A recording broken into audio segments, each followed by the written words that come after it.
দেশের শীর্ষ তালিকাভুক্ত সন্ত্রাসী সুব্রত বাইনকে আটক করেছে সেনাবাহিনী। মঙ্গলবার ২৭ মে সকালে কুষ্টিয়া শহরের কালীশঙ্করপুর এলাকা থেকে গোপন অভিযানে তাকে আটক করা হয়। দীর্ঘদিন পালিয়ে থাকা সুব্রতকে আটক করতে আইনশৃঙ্খলা বাহিনীর একাধিকবার চেষ্টা ব্যর্থ হলেও এবার সফল হল সেনাবাহিনী।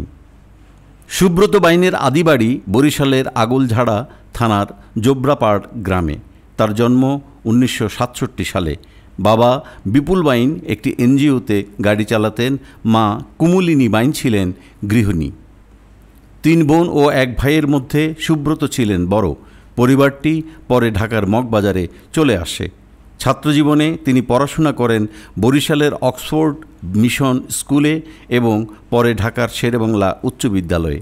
সেখান থেকে এসএসসি পাশ করে ভর্তি হন সিদ্ধেশ্বরী কলেজে। কিন্তু কলেজে ভর্তি হওয়ার আগেই এক রাজনৈতিক নেতার সঙ্গে পরিচয় তাকে অপরাধ জগতে টেনে নেয়। সেখান থেকেই শুরু হয় তার অন্ধকার যাত্রা।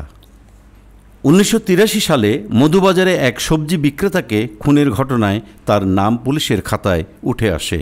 এরপর মগবাজারের বিশাল সেন্টারে চাঁদাবাজি ও গোলাগুলির ঘটনার সঙ্গে যুক্ত হন এবং একই সেন্টারের দোকান মালিক সমিতির নেতা হয়ে ওঠেন। ১৯৯১ সালের জাতীয় নির্বাচনের পর রাজনীতির ছত্রছায়ায় সুব্রত বাইন হয়ে ওঠেন আরও ভয়ঙ্কর। ১৯৯৪ সালে ঢাকা বিশ্ববিদ্যালয় এলাকায় ট্রিপল মার্ডার, রফিক ও খোকন খুন এসব ঘটনার মূল হোতা হিসেবে উঠে আসে তার নাম। সে সময় তার বিরুদ্ধে ৩০টির বেশি মামলা চলমান ছিল। ১৯৯১ সালে জাসদ ছাত্রলীগ নেতা মুরাদ খুনে তিনি যাবজ্জীবন সাজাপ্রাপ্ত আসামি। ১৯৯৭ সালে গোয়েন্দা পুলিশ তাকে গ্রেফতার করে।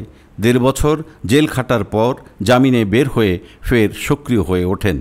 জেলে থাকার সময় তার স্ত্রী লুসি অন্য এক সন্ত্রাসীর সঙ্গে সম্পর্কে জড়ান। ঘটনা জানতে পেরে সুব্রত নিজেই তাদের বিয়ে দেন। এরপর ১৯৯৯ সালে বিউটি নামে এক নারীকে বিয়ে করেন। পরে তাকে ডিভোর্স দেন। ২০০১ সালে সরকার ২৩ জন শীর্ষ সন্ত্রাসীর তালিকা প্রকাশ করে, যেখানে সুব্রত বাইন ছিল শীর্ষ নাম। তাকে ধরতে ইন্টারপোলে রেড নোটিশ জারি হয়। এরপর পালিয়ে যান কলকাতা। বিয়ে করেন পশ্চিমবঙ্গের নদিয়ার জামেলা নামের এক নারীকে। কলকাতায় জমি কিনে স্থায়ী হওয়ার চেষ্টা করেন, কিন্তু ২০০৮ সালে আটক হন অবৈধ অনুপ্রবেশের দায়ে। জামিনে বেরিয়ে চাঁদাবাজির অভিযোগে ফের কলকাতা পুলিশের নজরে আসেন। ২০০৯ সালে নেপালে পালিয়ে যান, গ্রেফতার হন। ২০১২ সালে ৭৭ ফুট সুড়ঙ্গ কেটে কারাগার থেকে পালান। কয়েকদিনের মধ্যেই কলকাতার বউবাজার এলাকা থেকে আবার গ্রেফতার হন। এরপর থেকে তিনি কলকাতার জেলেই ছিলেন, নাম পাল্টে ফতেহ আলী খান নামে। জেলবন্দি অবস্থাতেও সুব্রত কলকাতা থেকেই ঢাকার অপরাধ জগৎ নিয়ন্ত্রণ করতেন। তার পরিবার প্রথমে থাকত ঢাকার মগবাজারে, পরে গাজীপুরের পুবাইল, হারবাইত, নয়াপাড়ায় জমি কিনে বসবাস শুরু করে। ২০০৪ সালে সর্বশেষ মায়ের সঙ্গে দেখা করতে গ্রামের বাড়ি গিয়েছিলেন। কারাগার থেকেও পরিবারের সঙ্গে যোগাযোগ রাখতেন।